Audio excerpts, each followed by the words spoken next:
Hello, I'm Al Waller for the Henry County Library System in Henry County, Georgia. I'm a cartoonist, animator, and educator, and I'd like to present to you our next episode of The Wild, the Weird, and the Wonderful. These are short video sessions where I teach you how to draw a cartoon version of something from the amazing world around us. But while I'm doing that, I'm also sharing some wild, weird, and wonderful facts about the thing you're learning how to draw. This episode of The Wild, the Weird, and the Wonderful is part of our series on mythological creatures. And today's subject is one of the most famous fantasy creatures around, the dragon.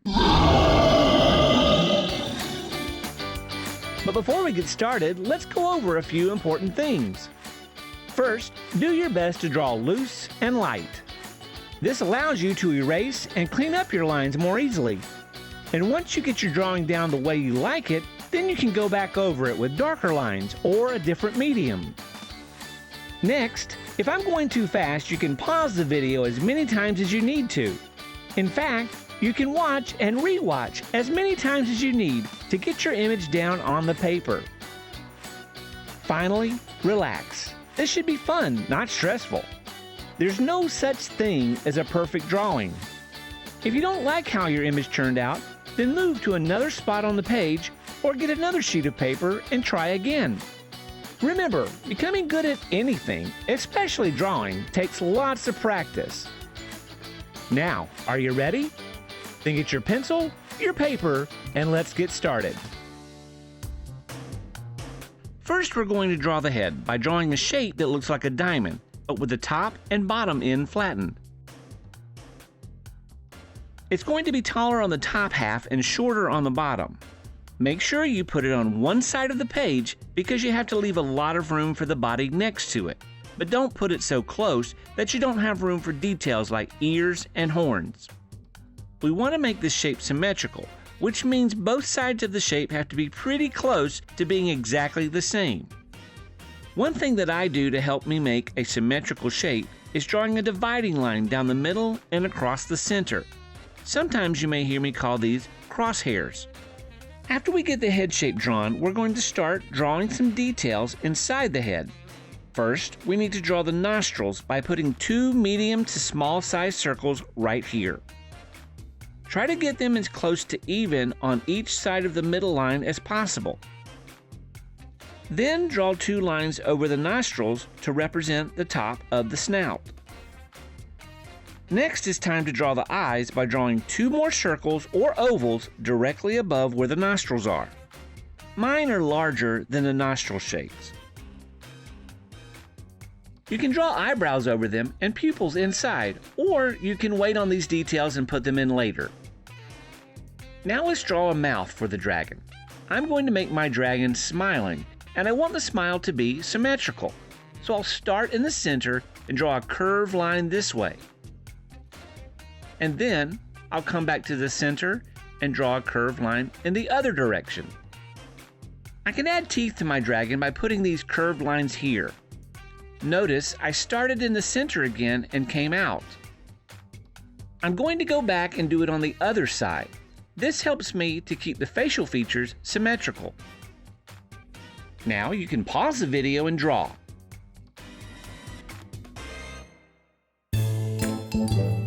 Different shapes and sizes.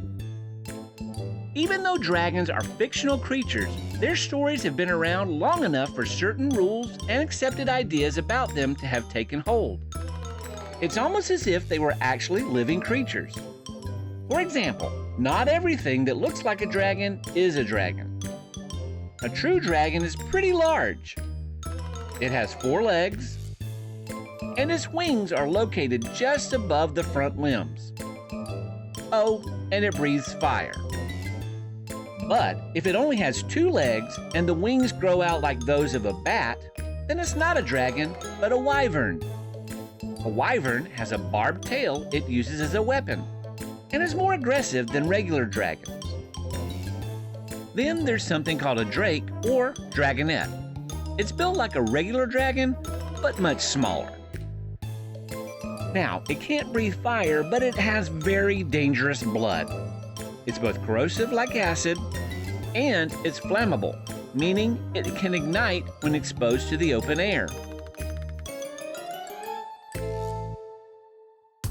Now let's draw the ears. On one side, I draw what looks like an upside-down capital letter D. Then, try to draw one exactly like it on the other side. Once those are done, I draw the interior shapes. These are just smaller capital D's inside the larger ones. Keep in mind these don't have to be exactly straight or exactly like a letter D. That's just to give you an idea of the general shape. Now let's draw horns on top of the dragon's head. These aren't going to be like bull horns. They're going to be more like antlers on a deer. My first one starts near the center, then curves off toward the outside as I draw it. It's almost like a fattened letter Y. After I get that one drawn, I go to the other side of my head shape and draw one in the opposite direction. It's as close to the same shape as the first one as I can get. Now we're going to draw a beard on our dragon. I'm going to start right up here near where the ear is and draw these curvy, zigzag lines all the way to the bottom center, then stop. Then I go back up to the opposite ear and do the same thing but in the opposite direction, like looking in a mirror. This is another way to help me to get my head shape to look symmetrical. Now pause and draw.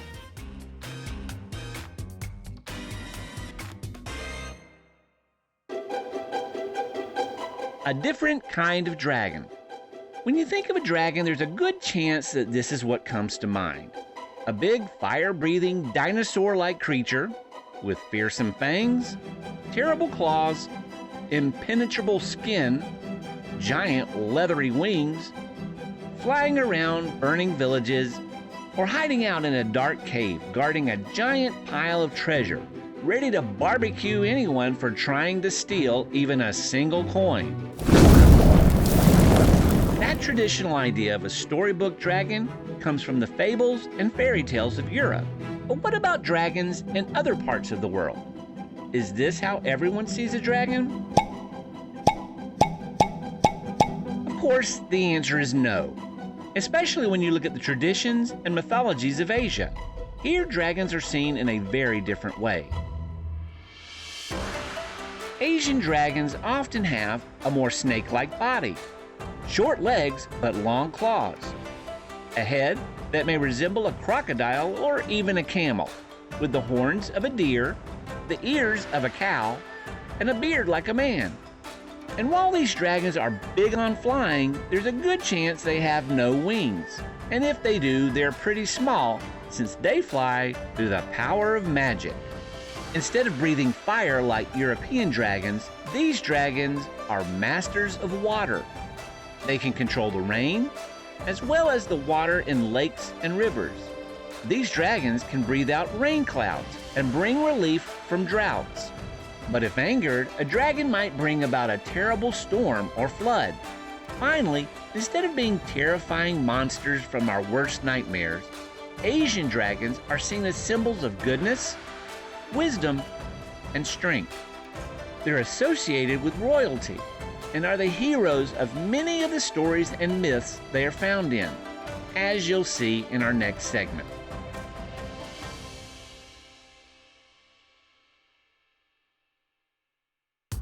Now we're going to draw the long snake-like body of the dragon. I'll start up here near the ear. Then I'm going to do a soft, curving line all the way to the other side of my page. This next part is a little harder than it looks because we want our line to be mostly parallel to the top line. So, while I draw, I carefully watch my top line and try to keep them the same distance apart all the way to the very end. And then I'm going to bring them closer and closer until they come to a point at the end of his body.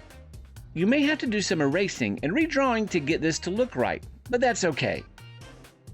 Before we finish this part, let's go ahead and draw a line toward the bottom part of the body that runs parallel, just like the other two lines, coming to the point at the end of the body. This is going to be a line that shows the underside of the dragon. Now we're going to draw the 4 legs of our dragon. Somewhere around here, toward the front of the dragon, just draw a simple, short leg. And then a flat foot, longer in the front and shorter in the back. Once you get that, you can erase these lines here that cut across the body. Now to draw some claws. To draw the first claw, draw a curved line and a straight one.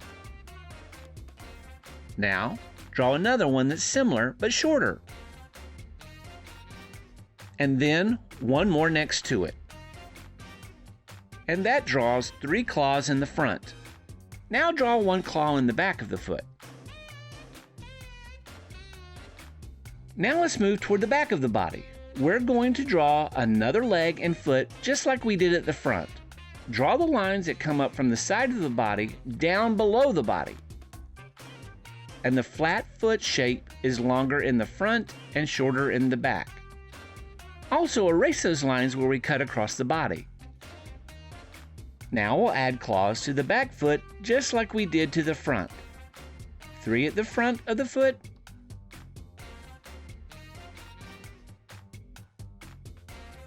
1 at the back.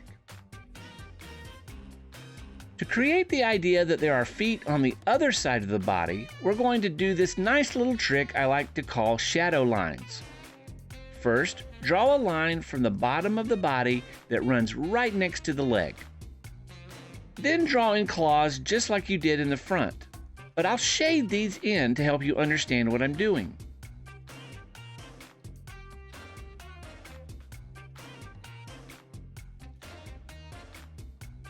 We'll do the same thing on the back leg.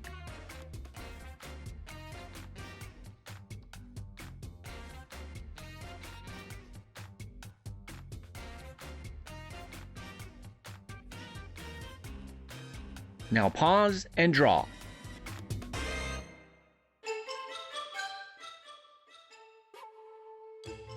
The myth of the 4 dragons.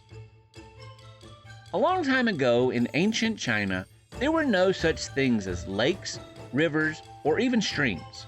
There was only the ocean, and this was the home of the 4 great dragons. The yellow dragon, the black dragon, the pearl dragon, and the long dragon. The dragons were flying high above their ocean home one day when they heard the cry of an old woman. They flew closer to hear. The old woman explained that it had not rained for a long time. The wells had run dry, the crops were dying, humans were going hungry.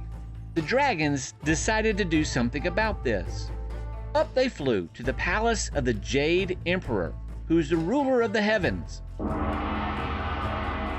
As they entered the throne room, the dragons immediately knew the Jade Emperor was not in a good mood. "Who disturbs me?" he shouted.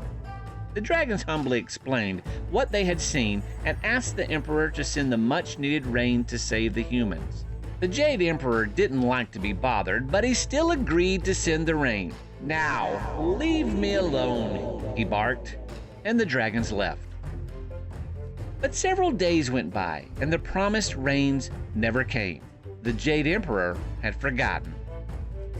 The dragons didn't feel like bothering the grumpy Emperor again. Instead, they all dived deep into the ocean and sucked in all the salty water they could.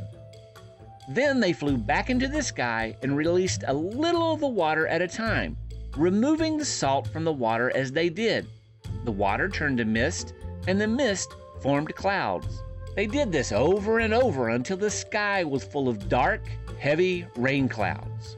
Then, with a flash of lightning and a clap of thunder, the clouds opened up and the life-giving rain poured down. Everyone was happy. That is, everyone except for the Jade Emperor. The actions of the dragons pointed out that the Emperor had failed to do his job.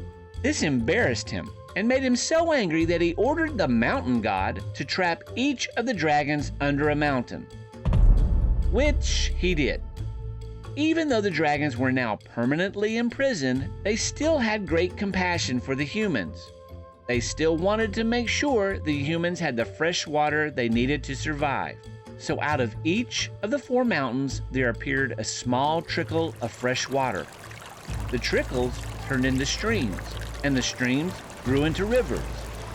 And these became the 4 great rivers of China: the Yellow River, the Pearl River, the Long or Yangtze River, and the Black or Heilongjiang River.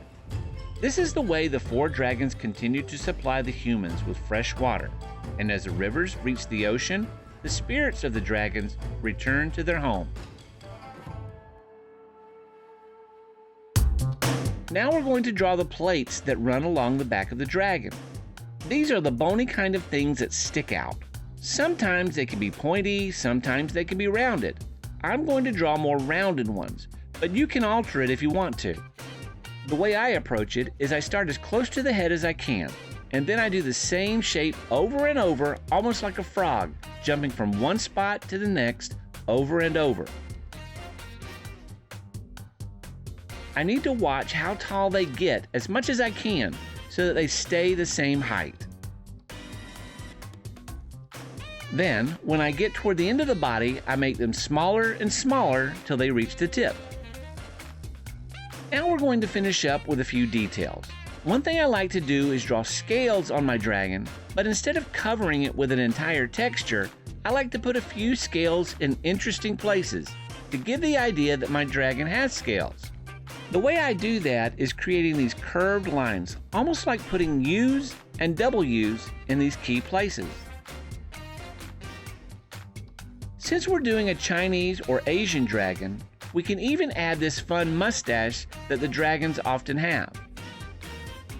Under each of the nostrils, you start by drawing out with a curved line. You want to make these pretty fat so they show up. You can take your marker or crayons and darkening them in. Also, go back and find any lines that you need to erase or clean up.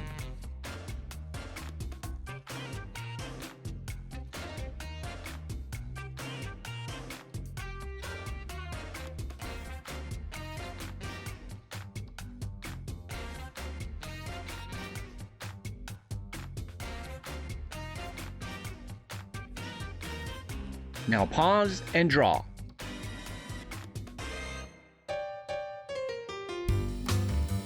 This completes our cartoon drawing. You can enhance it by cleaning up your lines, tracing over it with a darker medium like a thin line marker, or giving it some color. I scanned mine into a program on the computer, then gave it darker, cleaner lines and colored it. You can also add other characters to your picture, maybe a background, or even add word bubbles and make it into a comic. If you'd like, take a picture of your drawing and send it to me at al.waller@henrylibraries.org. I'd love to see your work and hear from you. If you have suggestions for other sessions of the wild, the weird, and the wonderful, send those to me also. To learn more about the mythological world of dragons, here are a few book recommendations. Dragons, Fantasy and Folklore by John C. Hamilton. This book examines the cultural, artistic, and literary treatment of dragons. The Mystery Library, Dragons by Michael J. Wyly. The search for the dragon leads from India to Europe to northernmost China and through over 7,000 years of history in an attempt to expose the underlying truths behind the most legendary of beasts. Are Dragons Real? By Ginger L. Clarke. Learn about the history of dragons in this photographic, non-fiction leveled reader, perfect for kids interested in the natural and unnatural world.